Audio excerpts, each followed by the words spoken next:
사명 따라서라는 그런 주제로 같이 말씀을 상고해 봅시다. 바울을 예수님이 만나주시고 바울을 부르실 때 이미 사도행전 9장 15, 16절에서 이미 말씀을 하셨습니다. 주께서 이르시되 가라, 이 사람은 내 이름을 이방인과 임금들과 이스라엘 자손들에게 전하기 위하여 택한 나의 그릇이라. 바울을 만나주셨던 예수님이 바울에게 주신 사명을 지금 말씀을 합니다. 사명은 해야 될 일. 예수님을 만난 사람들, 예수가 그리스도를 믿는 사람들에게는 너나 할 것 없이 모두가 다 사명이 주어졌습니다. 사도 바울에게 주어진 사명, 이방인들에게 예수 이름을 전해야 된다. 예수 이름이라는 말은 예수님이 이 땅에 오셔서 무슨 일을 하시고 어떤 결과를 만들었는가를 말해야 될 사람, 이방인에게 그 예수님이 무슨 일을 언제 어떻게 하셨는가를 말할 사람으로 사울을 선택하셨다. 그리고 임금들에게 예수의 이름을 증언하도록 사명을 주셨다. 여러 임금들, 꼭 임금이라고는 표현할 수 없지만 지금 벨릭스 총독, 다른 이제 벨릭스를 이어서 오게 될 베스도 총독, 심지어는 가이사 앞에 가서도 예수를 이야기해야 되는 이 사울의 사명, 그뿐만 아니라 이스라엘 자손들에게도 예수 이름을 전해야 될 사명. 그러면서 그 사명자에게 어떠한 일들이 기다리고 있는가를 지금 9장 16절에 얘기를 합니다. 그가 사명자가 된 바울이 내 이름을 위하여 얼마나 고난을 받아야 할 것을 내가 그에게 보이리라. 사명자에게는 고난이 있습니다. 근데 그 고난은 괴롭고 힘들고 슬픈 고난이 아니라 감당하면 감당할수록 힘이 나고 소망이 되는 그런 고난을 이야기를 합니다. 이 사도행전 9장 15, 16절을 붙잡고 바울이 어떻게 지금 10여 년 동안 이 사명을 감당했는가, 그리고 가이사라에서 2년 동안 투옥이 되는데 왜 투옥이 되는가를 좀 오늘 생각해 보려고 합니다. 24절 봅시다. 수일 후에 백부장에게 바울을 지키되 자유를 주면서 친구들이 오면 얼마든지 만나고 같이 음식을 먹고 그렇게 하도록 백부장에게 지시했던 벨릭스 총독이 며칠 후에 그 아내 유대 여자 두루실라와 함께 바울을 찾아옵니다. 아내가 유대인이었답니다. 여자가 유대인일 때는 자식도 신앙교육을, 남편에게도 신앙의 영향을 주게 되는데 이미 벨릭스는 바울이 예수님의 죽으심과 부활에 대해서 말했을 때 이미 알고 있었다고 얘기를 했습니다. 그런데 이제 벨릭스의 아내가 바울의 이야기를 듣고 그 바울을 만나고 싶어서 찾아옵니다. 바울을 불러 그리스도 예수 믿는 도를 듣거늘. 벨릭스도 듣고 싶었을 것입니다.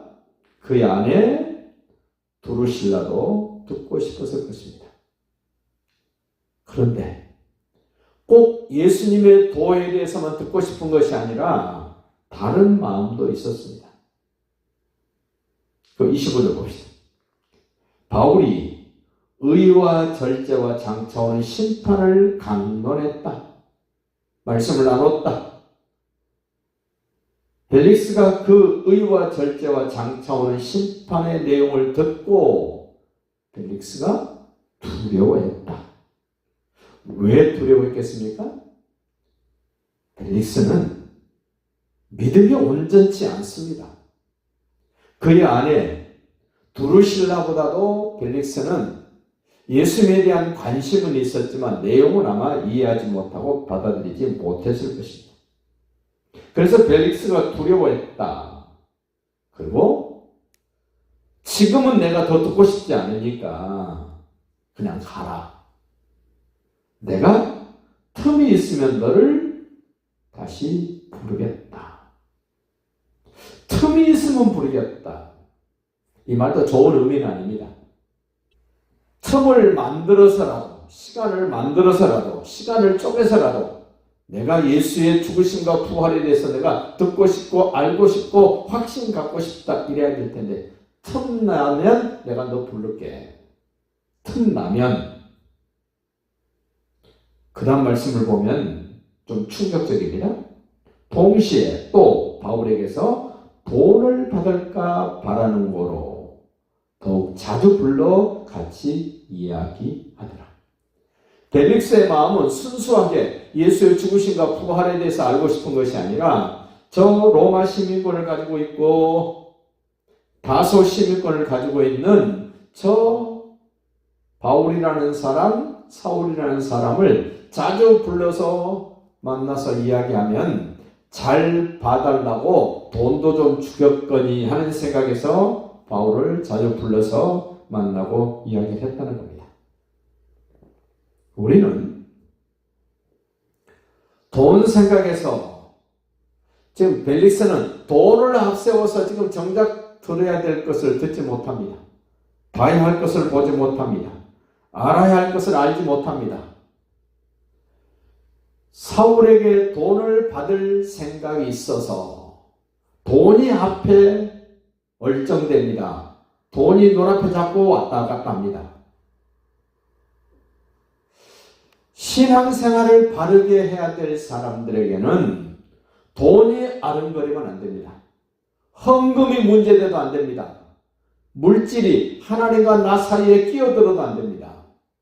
이 벨릭스는 총독임에도 불구하고 예수 그리스도의 도와 자기 사이에 돈이 끼어들었습니다. 돈이. 예수를 그리스도를 믿는 사람들도 가장 심각하게 경계해야 될 것 중에 하나가 돈입니다. 아마 이 벨릭스의 아내 두루실라는 자기 남편에게서 그것이 보였을 것입니다.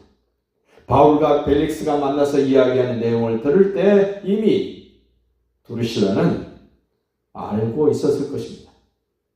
우리도 돈이 하나님과 나 사이에 끼어들고 어떤 사람과 나 사이에 돈이 끼어들고 말씀과 나 사이에도 돈이 끼어들고 저 사람과 나 사이에도 돈이 끼어들어서 믿음에 손해될 수 있는 일이라면 과감하게 돈을 청산해야 됩니다. 27절 보십시오.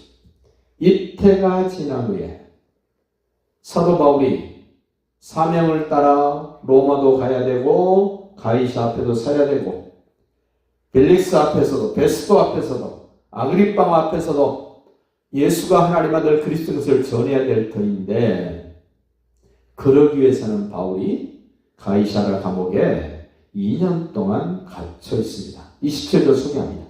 이태가 지난 후 이태가 몇 년입니까? 2년입니다. 2년. 가이사라 감옥에 2년 동안 감금되어 있습니다. 깊은 지하 감옥은 아니지만 마음대로 할 수 있는 그런 처지가 아닙니다. 이태가 지난 후 부르기오 베스도가 벨릭스의 소임을 이어받았으니 총독이 바뀌는 겁니다. 2년에. 벨릭스가 떠나고 이제 베스도가 오게 됩니다. 근데 그 벨릭스가 유대인의 마음을 얻고자 하여 바울을 구류하여 두니라.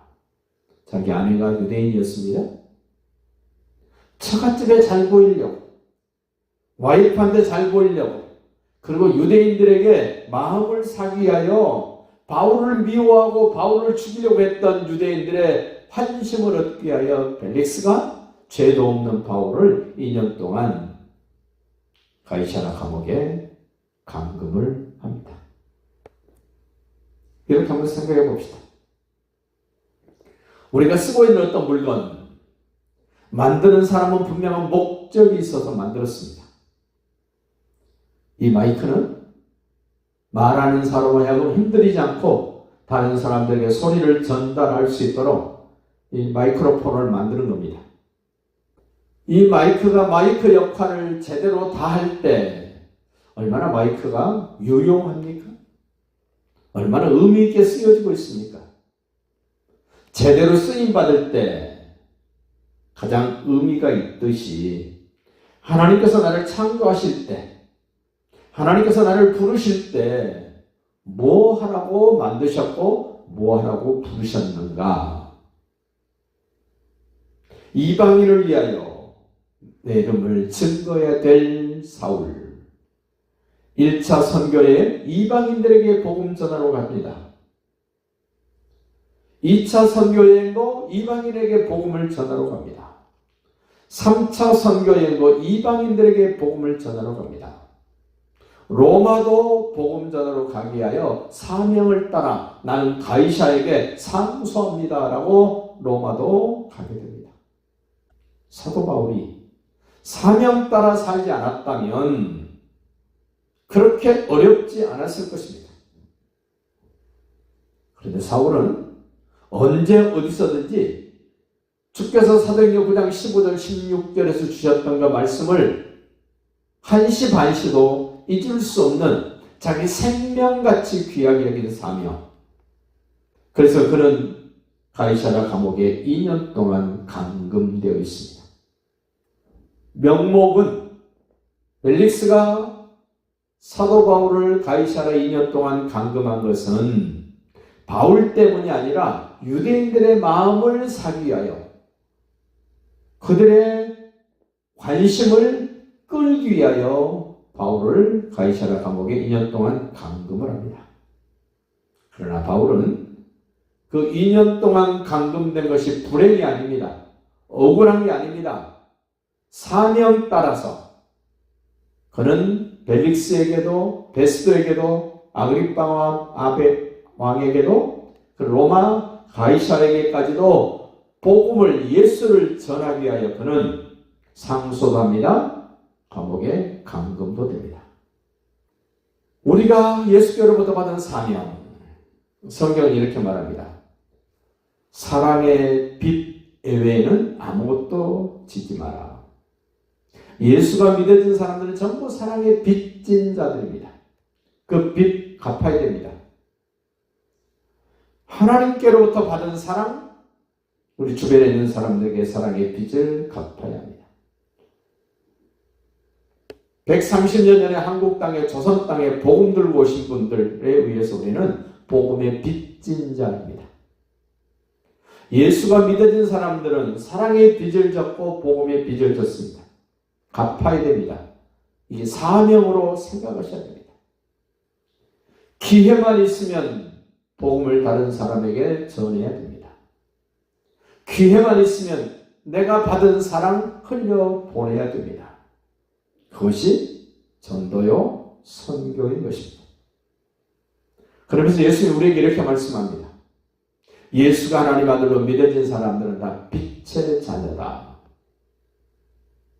내 주변에 예수 믿는 사람이 아무도 없어도 외롭거나 힘들거나 고통스러운 것이 아니라 도도하게 어둠을 향하여 밝은 빛의 자녀답게 빛을 발산하는 그런 사명이 있을 때 얼마나 돋보입니까? 얼마나 당당합니까? 얼마나 아름답게 보여집니까? 우리는 그런 의식으로 사명자답게 세상을 살아갈 수 있기를 바랍니다. 예수를 그리스도로 믿는 우리에게 주님이 말씀합니다. 영원한 새 생명을 가진 자. 우리 주변에 수도 없이 많은 사람들이 사망에 매여 있습니다. 죽는다 그러면 절절절절 맵니다. 의사가 무슨 말하면 얼마나 잘 믿습니까? 그런데 그 의사마저도 사망에 매여 있습니다. 사망에 매여 있지 않고 영원한 생명을 보장받은 사람, 예수가 그리스도로 믿어진 우리입니다. 그래서 영원한 새 생명을 가진 자답게 사망에 매여 전전긍긍하는 사람들에게 우리가 보여줘야 됩니다. 우리의 사명입니다. 예수가 그리스도를 믿어지면 사망에 매여 끌려다니고 종살이하는 것이 아니라 오히려 사망을 향하여 우리는 명령하고 삽니다. 사망아, 네가 쏘는 것이 무엇이며 네가 이기는 것이 무엇이냐고 우리는 소리칩니다. 명령합니다. 사명자는 다릅니다. 예수님은 우리에게 다 말씀을 주셨습니다. 복음을 주셨습니다. 복음을 가진 사람, 말씀을 가진 사람, 성경은 우리를 보고 신이라고 그럽니다. 하나님처럼 아니지만 세상 사람들과는 비교할 수 없는 힘이 있는 존재, 생명을 전달할 수 있는 존재, 빛을 나타낼 수 있는 존재, 그런 존재로 하나님 우리에게 사명을 주시고 말씀을 주십니다. 오늘 아무런 잘못도 없이 가이사랴 감옥에 2년 동안 갇혀 있었던 바울, 그 가이사랴에 2년 동안 있으면서 무슨 생각했겠습니까? 내가 그렇게 가고 싶었던 로마에 가서 예수가 하나님의 아들 그리스도라고 내가 전해야 되겠다. 그 임금들 앞에, 그 로마에 있는 유대인들 앞에, 이방인들 앞에 주께서 내게 주신 사명을 따라 내가 가서 전하면 주께서 일하실 거야. 성령께서 역사하실 거야. 그런 기대와 소망을 가지고 가이사랴 감옥에 2년 동안 감금되어 있으면서 이제 당당하게 나는 가이사에게 상소하오니 나를 로마로 보내주시오. 세상 사람들은 바울이 죄인으로 로마로 끌려간다고 생각하겠지만 사명이 있는 바울은 나는 주님께로부터 받은 사명을 따라서 로마로 임금들에게, 유대인들에게, 이방인들에게 예수에 대한 증언을 하기 위하여 나는 가노라. 가는 걸음이 다릅니다. 의미가 다릅니다. 목표가 다릅니다. 목적이 다릅니다. 똑같이 살고 있지만 예수로부터 받은 사명이 있는 사람들은 먹는 의미가 다릅니다. 하루하루 살아가는 의미가 새롭습니다. 우리는 그냥 하루를 허비하고 살아버리는 것이 아니라 하나님 주신 사명을 제대로 감당하면서 하루하루 멋지게 살아갈 수 있으시기를 예수님의 이름으로 축복합니다.